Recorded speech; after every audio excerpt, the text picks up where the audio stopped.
broken the back of the U.S. military. Well, let's get some perspective on this from terrorism analyst Steve Emerson. Good morning to you, Steve. Good morning, Alex. True? Is that true? Have they broken the back of the American military, the U.S. military over there, these suicide bombings? I think that's more wishful thinking than actual fact. Certainly the insurgency and the suicide bombings have hurt, but I don't think it's broken the back. No. Okay. What about 3 messages in 1 week? Any kind of significance of concern to that? Well, it's sort of the trifecta of al-Qaeda this week. I would say to you that the fact that they all felt emboldened to issue videotape messages indicates that they feel secure in their environment right now, and they're trying to rally the masses and probably trying to instigate immediate attacks against the United States and Western forces. So, to that end then, Steve, have these messages generated any kind of chatter that could possibly point to a terror threat to the U.S.? I'm not aware of any chatter. Of course, intelligence might have picked that up, but at this point, they have basically been very protective in how they get their messages out, and they don't usually create the same type of chatter that might have been used or created 2 years ago when they were more careless about how they communicated with one another. So then what's your sense? I mean, just your gut reaction, because you know this world pretty well. Do you think they are increasing chatter among themselves, or do you think that maybe the inspiration, particularly from Osama bin Laden, just isn't all that pertinent to what they do on a day-to-day basis? Well, it's too soon to tell. Remember, the bombings in the Sinai occurred 1 day after the bin Laden tape, and of course that took months to plan, but the timing may have been linked, and I emphasize may have been linked to the tape itself.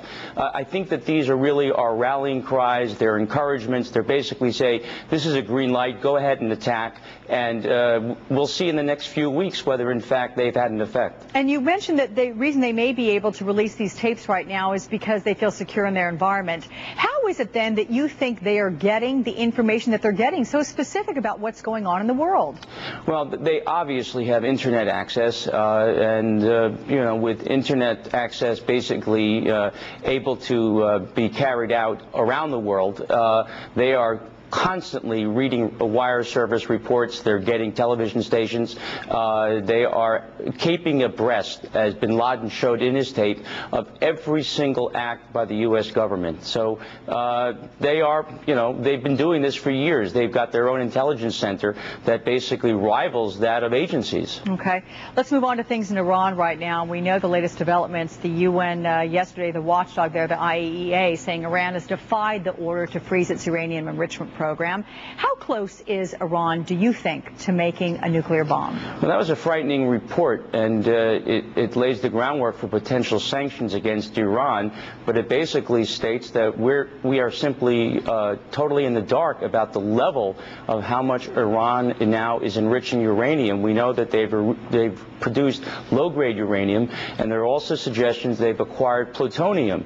That would indicate that they could be as close as 6 months to a year away. No one really knows exactly how far away because it's cloaked in such secrecy, Alex, and there have been ranges in U.S. intelligence agencies from 1 year to 10 years, and that's a wide range that really gives us very, very little encouragement about the degree of specificity of our intelligence.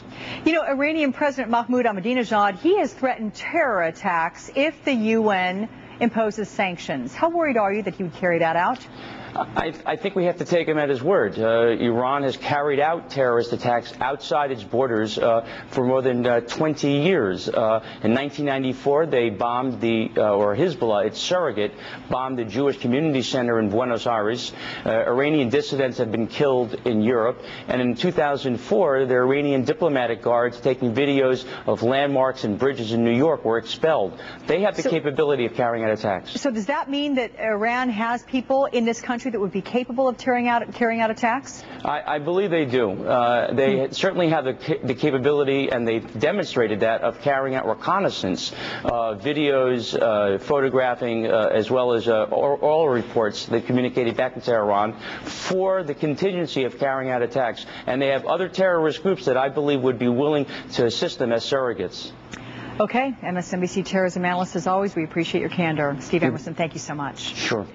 We're going to take a time out right here, but still ahead, Maury and Connie are coming up at the top of the hour with gut reaction to claims of price gouging at the gas pump. So stay with us. You're watching MSNBC Saturday. MSNBC Live is brought